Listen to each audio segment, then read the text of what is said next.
दोस्तों, अगर आपने एनएफएल का शेयर लिया है तो एक बात आप पहले समझ लीजिए। हो सकता है कि आपने गलत स्टॉक में पैसा नहीं लगाया है, लेकिन कई बार देखने में ऐसा भी आता है कि मार्केट में ऐसा होता है कि कंपनी का रिजल्ट तो अच्छा आता है और बिजनेस भी अच्छा खासा चल रहा हुआ होता है, लेकिन देखने में यह आता है कि शेयर का प्राइस में अचानक ही हमें डाउनफॉल देखने को मिलता है। कहने का मतलब यह है कि कंपनी का रिजल्ट अच्छा आया, बिजनेस में भी हमें अच्छा पोटेंशियल देखने को मिला, और उसके बाद जो रिटेल ट्रेडर होते हैं या बिगिनर्स होते हैं वो स्टॉक में पैसा लगाते हैं कि ये देख के कि कंपनी का रिजल्ट अच्छा आया था, हम इसमें पैसा लगा दो, अच्छा हमें आगे पैसा बन के मिलेगा। लेकिन वो हमारे सोच के विपरीत होता है और स्टॉक का प्राइस हमें नीचे जाते हुए देखने को मिलता है। और यही बात एनएफएल के साथ देखने में मिली। अगर आपके भी यही डाउट है, यही क्वेश्चन है कि एनएफएल के शेयर में आपने पैसा लगाया था और स्टॉक का अच्छा रिजल्ट आने के बाद भी वैल्यू नीचे जाने लगा है और आप यहाँ पे परेशान हो रहे हैं कि आगे आपको क्या करना चाहिए, क्या एनएफएल के शेयर को बेच देना चाहिए, क्या एवरेज करना चाहिए, या इसे होल्ड करना चाहिए। तो आज के इस वीडियो में मैं आपको वो हर क्लियरिटी बताऊंगा कि आगे आपको क्या करना है, एनएफएल का शेयर किस कारण से गिर रहा है अच्छे रिजल्ट के बाद भी, उसका हम पूरा डेटा प्रूफ के साथ आपके सामने बताएंगे ताकि आपको हर एक पॉइंट क्लियर हो सके। तो स्वागत है दोस्तों, मैं हूं विवेक मालवीय, स्वागत करता हूं आपको स्टॉक बिज में। आज के इस वीडियो का जो अहम टॉपिक है वो है नेशनल फर्टिलाइजर लिमिटेड। अब इसमें एक चीज़ ये देखने को मिली कि यहाँ पे कंपनी तो ख़राब नहीं है और कंपनी का रिजल्ट जो है वो ठीक ठाक आया है, लेकिन फिर भी यहाँ पे इन्वेस्टर अपने आप को फंसा हुआ महसूस कर रहे हैं और कुछ लोग ऐसे सोच रहे हैं कि मार्केट में कुछ और ही चल रहा है। जहाँ पे हम पैसा लगाते हैं अक्सर पैसा मार्केट हमें वहाँ से नेगेटिव रिटर्न देता है। ऐसी बातें जो है वो अक्सर माइंड में आती है, क्योंकि कोई भी इन्वेस्टर है वो ये सोच के मार्केट में इन्वेस्टमेंट करता है कि मार्केट से उसका पैसा बने, लेकिन जब मार्केट उसके अनुरूप नहीं चलता है तो मार्केट से उसका ट्रस्ट जो है वो खराब होने लगता है। लेकिन आज मैं आपको वो क्लियरिटी बताने वाला हूँ कि एक्चुअली आपको इस सिचुएशन में क्या करना चाहिए, क्योंकि ये आपकी ही की प्रॉब्लम नहीं है, आप ही के जैसे काफ़ी इन्वेस्टर हैं उनकी भी यही प्रॉब्लम है कि मार्केट में वो पैसा लगाते हैं लेकिन उनको थोड़ा पेशेंस रखना होता है, लेकिन पेशेंस नहीं रखने के कारण मार्केट से वो लॉस बुक कर लेते हैं। तो ये वाला वीडियो आपके सारे डाउट को क्लियर करने वाला है। अब जैसे कि मैं बताता हूँ कि आज के इस वीडियो में मैं आपको सबसे पहले तो डाटा का पूरा केस स्टडी बताने वाला हूँ और आपको यहाँ पे साफ साफ जवाब मिलेगा और आपको वो हर क्लियरिटी मिलेंगी जिसमें आप मार्केट्स में पैसा बना सकते हैं। मार्केट की साइकोलॉजी क्या होती है इसको हम एक स्टोरी के माध्यम से समझते हैं। इस स्टोरी को आप ध्यान से सुनिए और समझिए। मान लीजिए एक किसान है, उस किसान के पास अच्छी ज़मीन है और वहाँ पे फसल भी ठीक होती है, खेत भी खराब नहीं है, लेकिन उसी गांव में एक और किसान है जो उसी ज़मीन पे दुगनी पैदावार करता है। अब आप बताइए, अगर कोई पैसा लगाएगा तो कहाँ पे लगाएगा? डेफिनेटली आपका जवाब ये होगा कि जहाँ पे ज़्यादा रिटर्न मिल रहा है वहीं पे वो पैसा लगाएगा। अब यहीं पे एक खेल है जो स्टॉक मार्केट का है और मार्केट में भी यही चलता है। मार्केट में वहीं पे पैसा लगाया जाता है जहाँ पे रिटर्न की उम्मीद ज़्यादा हो। ठीक है, अब मैं आपको बताता हूँ यहाँ पे एक्चुअल सिचुएशन क्या बनी और रिजल्ट की रियलिटी क्या है। अगर हम यहाँ पे एनएफएल के नंबर्स को देखते हैं तो कंपनी का बिजनेस बंद नहीं हो रहा है, कंपनी का बिजनेस जो है वो ग्रो कर रहा है। अब यहाँ पे प्रॉफिट भी आ रहा है कंपनी का, डिविडेंड भी कंपनी समय समय पे अपने शेयर होल्डर को डिविडेंड भी बांट रही है।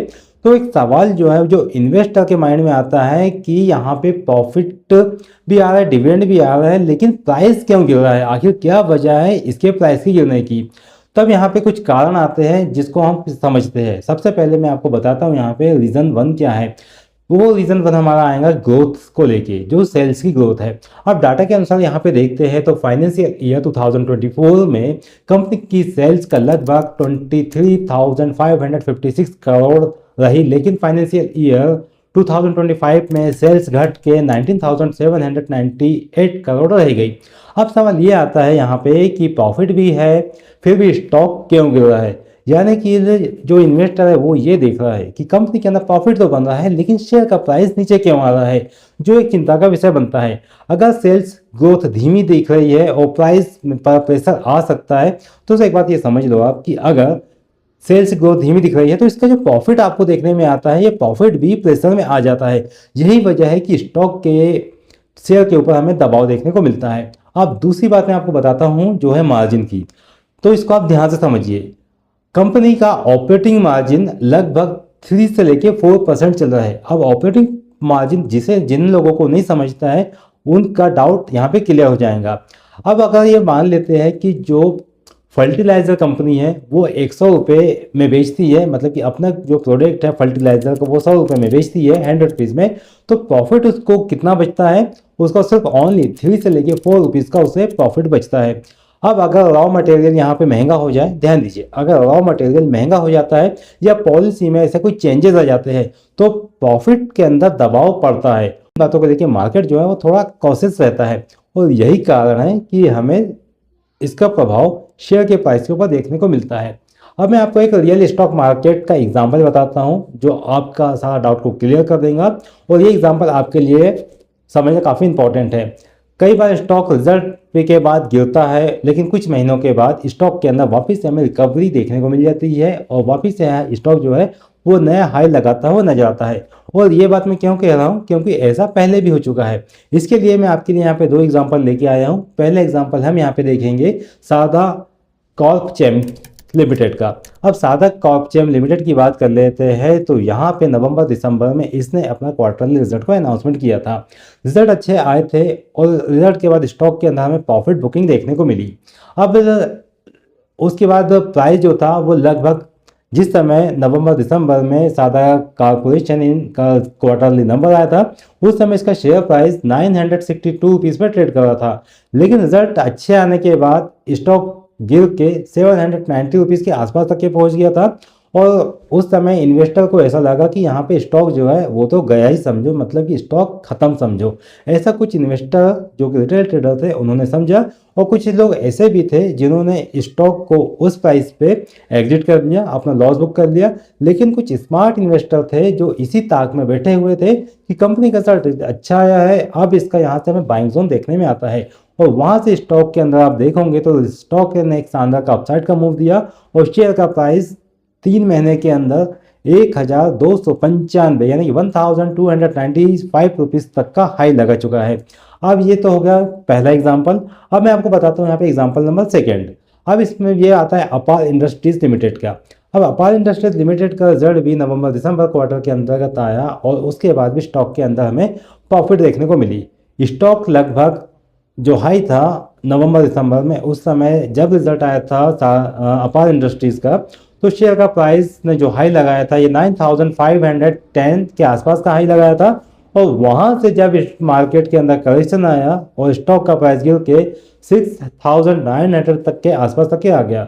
उस समय मार्केट में डर था और इन्वेस्टर को ये भी लग रहा था कि अब तो मानो कि ट्रेंड खत्म समझो और हो सकता है कि स्टॉक जो है अब यहाँ से नीचे जा सकता है।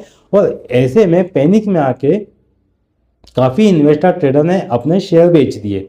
अब शेयर बेच दिए उसके बाद क्या हुआ कि शेयर का प्राइस में अचानक एक ही दिन के अंदर 18% का अपसाइड का मूवमेंट देखने को मिला, यानी कि जो शेयर प्राइस 6900 पे चल रहा था वो एक ही दिन में 10,000 यानी कि नहीं 9,500 के ऊपर निकल गया और धीरे से उस स्टॉक ने जो हाई लगाया कुछ ही दिन में वो 11,000 रुपये का हाई लगा दिया। यानी कि आप देख सकते हैं कि मार्केट के अंदर जो अपॉर्चुनिटीज़ होती है इन अपॉर्चुनिटीज़ को हमें मिस नहीं करना चाहिए, बाकी इन अपॉर्चुनिटीज़ को हमें ग्रैब करना चाहिए। अब मैंने यहाँ पे 2 एग्जांपल दिए हैं, ये दोनों एग्जांपल से लेसन क्या सीखने को मिलता है आप यहाँ पे समझिए कि रिजल्ट के बाद प्रॉफिट बुकिंग होना नॉर्मल बात है। कई बार ऑपरेटर और बिग प्लेयर पहले ही प्रॉफिट बुक करते हैं और बाद में स्टॉक फिर ट्रेंड पकड़ता है और वापस से एक नया हाई लगाता है, जिसे हमें इन एग्जाम्पल के माध्यम से देखने को मिला।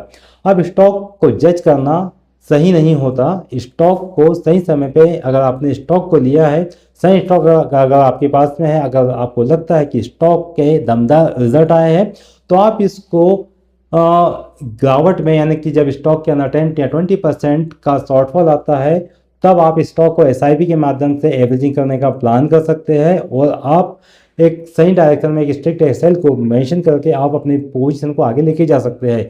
अब स्टॉक का नेक्स्ट क्वार्टर में अब जब रिजल्ट आता है तो अगर रिजल्ट अच्छे आ गए तो आपका जो स्टॉक है वो हाई से भी हाई लगाता हुआ नजर आता है। अब मैं आपको यहाँ पे टेक्निकल स्ट्रक्चर की यहाँ पे एक बात बता दूँ आपको कि अगर हम यहाँ पे NFL का चार्ट को देखते हैं तो अभी ट्रेंड इस स्टॉक का थोड़ा वीक देखने को मिलता है क्योंकि स्टॉक इस समय लोअर हाई और लोअर लो पैटर्न को इन्फॉर्म कर रहा है। क्योंकि अभी इस समय वार जैसी सिचुएशन भी बनी हुई है, ग्लोबल वार चल रहा है, ग्लोबल टेंशन चल रही है, उसके चलते भी मार्केट के अंदर दबाव का प्रेशर बना हुआ है और इसलिए शॉर्ट टर्म में इस स्टॉक के अंदर हमें प्रेशर देखने को मिल रहा है। ट्रेंड दोस्तों कभी भी बदल सकता है, ये बात आप ध्यान रखिए।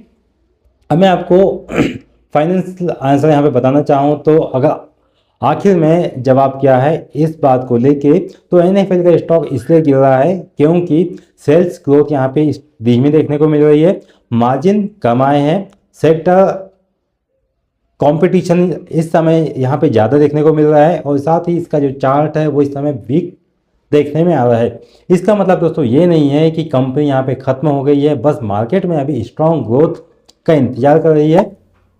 जैसे ही मार्केट के अंदर स्ट्रॉन्ग ग्रोथ आएंगी तो वापस से हमें स्टॉक के अंदर अपसाइड के मूवमेंट लगते हुए नजर आएंगे।